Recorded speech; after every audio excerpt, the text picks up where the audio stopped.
and they're in control. They tend to go around themselves, but they were the thing on flags and before armies that stood for things that were very courageous and were not ambiguous what an eagle stands for. So the American Indian groups were going to come. Andy, let me put that back on your fist. This eagle's got heavy.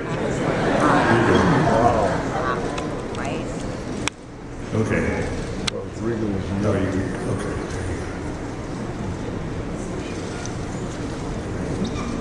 And you got to stay out here because we got a surprise for the audience, and we're going to back away a little bit.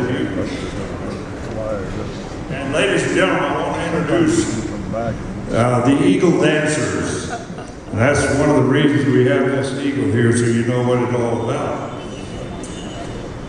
Do I hear something? Well, yes. As you've been saying, the relationship between humans and animals has long been revered and celebrated by our time as far back as we know. But cultural reverence for animals is not something that is lost to history or reserved